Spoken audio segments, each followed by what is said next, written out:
First off, I decided to ditch the idea of the highlight reel, as many of you guys had suggested. I'm also looking at basically each week doing something a little bit different. So for this week, starting off, I did the positional player of the weeks. Quarterback Ben Roethlisberger, almost 400 yards and almost a 75% completion rate. He had a fantastic week. The Pittsburgh Steelers played really well. So this week for WR of the week, the receivers, I decided to do two rather than one, and both happened to be on Halababa's team. AJ Green was just shy of 200 receiving yards, and he had a touchdown, as well as Torrey Smith had 2 touchdowns and just over 100 receiving yards. He's starting to be the player that everybody had expected him to be, that he has the potential for. Running back of the week and probably the player of the week, Jamal Charles, ran for over 200 rushing yards and had a 7.1 average, and also tacked on a touchdown. We all know he's capable of getting 5.5, 6 YPC, and he's reaching that and plus that. So I mean, being on Anything Goes, I have to say that that team has the best rushing tandem with Foster and Charles, and he's very good team. Tight end of the week, I have to give it to Heath Miller because of Heath Miller's performance, getting 60 yards and 2 touchdowns. This gave Stone Cold Laws Nation the win over myself, and I think he was the biggest impact player for that team. Looking at this, I'm going to go to a rising stock for this week. I put 10 teams down here. Robert Griffin Jr., very impressive. He's at over 200 rushing yards, which is basically what a running back would have, and 3 touchdowns. He also has what a quarterback would have for passing yards as well, and 4 touchdowns and only 1 interception. So he is definitely the best quarterback for fantasy option right now, with over 80 fantasy points. Another guy that I want to talk about is Joe Flacco. He's definitely performing at an elite level, and many are actually putting him as an elite quarterback right now. He has over 900 yards after 3 games and 6 touchdowns and only 2 interceptions.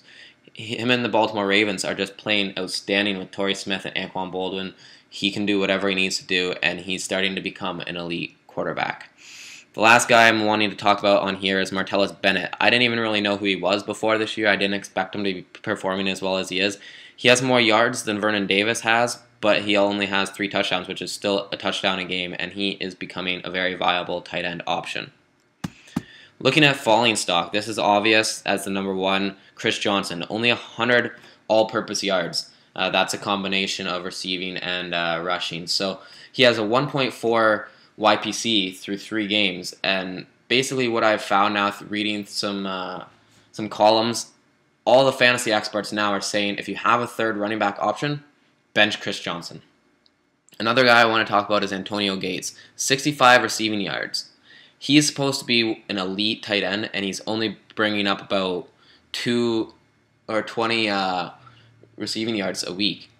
He has 7 points through 3 weeks, and that's just one of the reasons why Superchargers are at the bottom, because none of his elite players are performing at what they should be. The last guy here I want to talk about is Aaron Rodgers. Aaron Rodgers is an elite quarterback, but with the O-line that he has right now, he can't do anything with it. 2 touchdowns after 3 games, that's just unheard of for him. Usually he should be at about 6 or 8, and I think that's all because of the O-line. Too much pressure. He can't get a pass off to any receivers because they're not open quick enough. Week 3 deals here, I'm going to have to say I do like the deal for both of them, but Superchargers are clearly not making the playoffs, so he's getting a pick for a guy that he just picked up. So he's getting a pickup grade. Benchwarmers are getting a running back that he really likes, and he's able to sell any other running backs that he needs to get some more picks there. And it was only a two-round upgrade, so I mean, or a downgrade, so it wasn't a big deal for him, and he got a running back that he likes, and he can stay a little bit competitive, and he can trade anything that he needs there. The next deal for this week was Gold Standard and Pimpin' Ain't Breezy myself. Most people thought that it was just a straight-up deal, but it wasn't. It was also 2014 first, second, and third on Gold Standard's part, and he's getting a 9th, 10th, and 12th in return. And so, I mean, he's getting Mike Wallace like he wants. I'm getting my Cowboys running back. So I have my 2 favorite running backs right now. and plus I have 6 picks in 2014 in the first 3 rounds, so I think we each got what we needed here. I'm gonna do a special on Halababa. It's gonna be the Q&A again. Here's just a picture of the three main young guys that he has on his team that are playing really well so far. He is 2-1 right now. He's second in the West, and he has 372 points. So he's averaging over 120 points a week. So the Q&A, I'm going to focus on just a couple of questions here.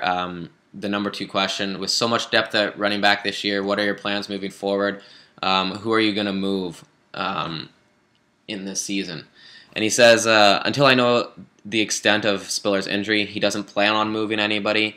He might move one of them at the deadline, but because he sees that there's so many teams that need a second running back or even a first running back, he's not going to do it unless the right deal comes along, because he could use that for the playoffs as extra depth in case somebody does get hurt. I also asked, who do you think could win this year other than yourself, since Stone Cold didn't really answer that question. He says that Russian Renegades, myself, WWJD, and Anything Goes are 4 teams that he'd be very surprised if they didn't make the playoffs. So I'm happy that I'm under that category. I'm not too sure if I'd be surprised if I didn't make playoffs, but I think that my core is good enough there too. The last question I'm going to look at is, with the extra depth on your team, this kind of goes back to the other question, the number 2 question, but do you plan to keep the depth for the playoffs, or are you what are you going to do? Are you going to sell out and get extra picks? And he says he's always looking for extra picks, but he's not going to sell anything yet until he knows that he's comfortable in the playoffs and he has a good starting 7 core. And I think that's pretty smart. So if you do need something, basically I'm going to say you just need to send the right offer over or wait till the deadline. I'm only going to do a team rankings this week, and basically there's been only a couple of changes here. WWJD going 1-2 after 3 weeks. I obviously have to put his team down.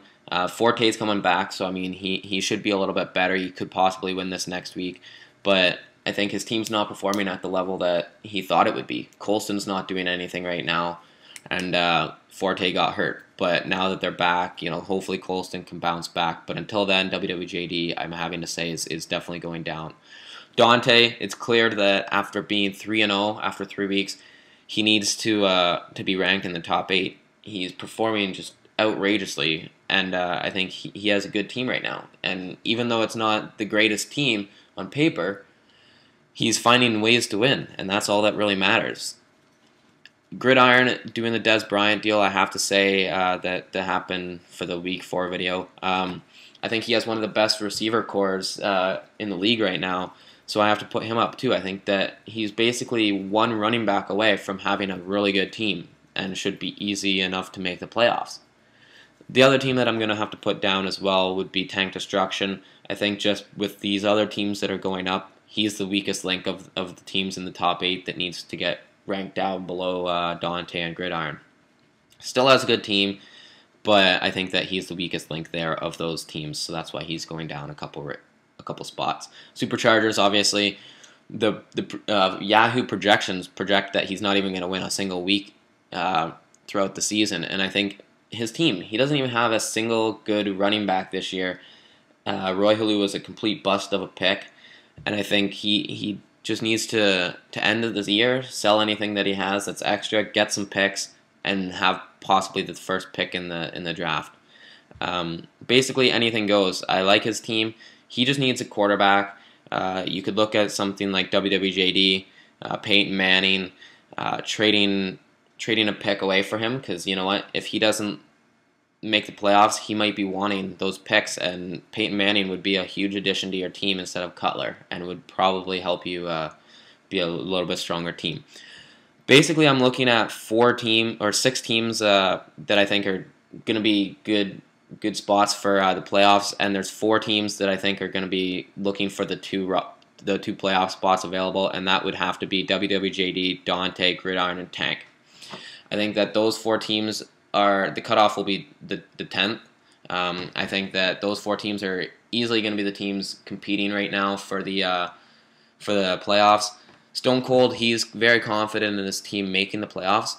I just don't see it, for the reason being that with such a strong division right now, with the bus anything goes in Gridiron, he's the weakest link in that division right now. I'm not saying he doesn't have a decent team, but I think until he can get a bit stronger team, these other teams are getting stronger, and if anything goes can get a better quarterback, I don't see that there's any possible way that Stone Cold's going to make the playoffs. He might just fall short, finish 11th or 10th, and basically he's just going to get lower picks, and I think that maybe that's not the best move. But you know what?